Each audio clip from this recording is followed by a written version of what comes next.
One of the reasons I say this is for you to know that there are powers that own cities, that claim to own particular cities. And sometimes some of you do not believe in spiritual stuff because you haven't dealt with them. If you have dealt with some demonic system when we are teaching on stuff like this, you better pay attention. The Bible says now Jericho was securely shut up because of who? Of the children of what? None went out and none came in. Why? This city was a city of covenant. God had made a covenant between himself and who? Abraham. And they say, I'm going to give this city to your children. And it took about 430 years for them to start going toward that city, going to possess the city. But while they were trying to possess the city, the demons in that land, I wanted to see this not as human being, see it from another perspective. What they were doing in the earth realm was also what was happening in the spirit realm. The people in the city said, even though you have covenant to take the city, but you're not going to come in. Hello, somebody. That means there is no city you want to possess that is empty. And every city you intend to possess has already been possessed. It's important to know that I'm still going to come back to the book. You've got to understand there are stuff in the air. There are demonic presence that is saying, no, you can't take this city. You can't take Monaco. You can't take Auckland. Hello, somebody. There are forces that are truly contending with you, whether you like it or not. And when we started this ministry, I'm coming, we faced all sort of battle. All sort of battle. We battled, we fought. The demonic system in this city literally attacked us.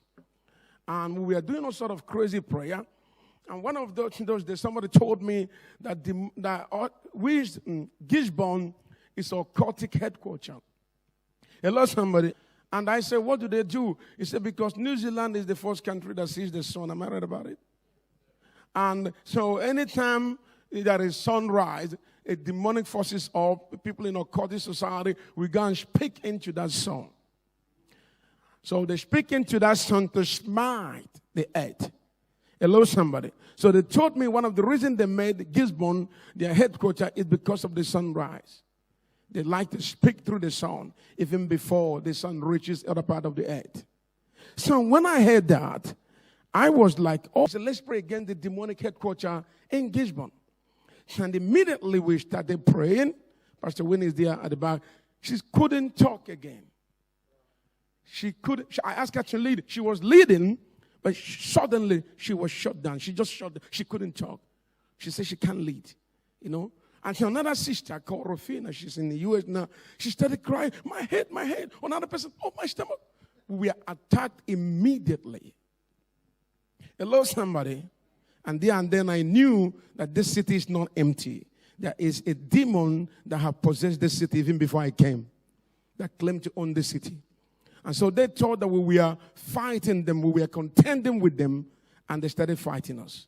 And after that experience, hello somebody, after that experience, we started having problems in the church. People you think that were with you, they started playing up. For one of the lady who was like a mother in the church, all of a sudden she quit. And she had no reason to quit. So one day I called her. I said to her, why are you doing this thing? She said to me, and she started saying things that doesn't even make sense. One of the things she said, you're praying too much. You're praying too much. And she said, look at it. And all the warfare we've been doing, look at the repercussion, the backlashes. And then she said, you're forcing God to do something. Because I was, taking the team at that time into a series of prayers just to map the city, to do what we call mop-up operation. Because when we came to this part of the world, this community, somebody told me before we even started, he said many churches has closed down in Monaco. And he told me that in this street now, I think there's a building there, he's seen church, we used to be there. He's in Australia. Hello, somebody. That later become, I think, Faith City. I think they later moved somewhere and then. So he told me that churches has closed down. I said, why? He said, because there's something in Monaco. He said, churches doesn't succeed in Monaco. I came home, I told my wife. She said, that is why we need to be in Monaco. Oh, you're quiet on me, somebody. She said, because churches doesn't succeed, then God has brought us to make it succeed. So when I heard that, I started praying. I know that we were in for something.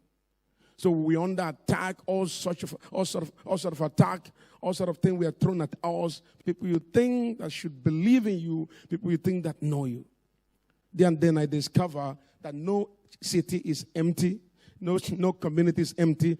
There are forces that are there claiming that community. And if you're not strong enough, they will dismantle you and shame you before your face.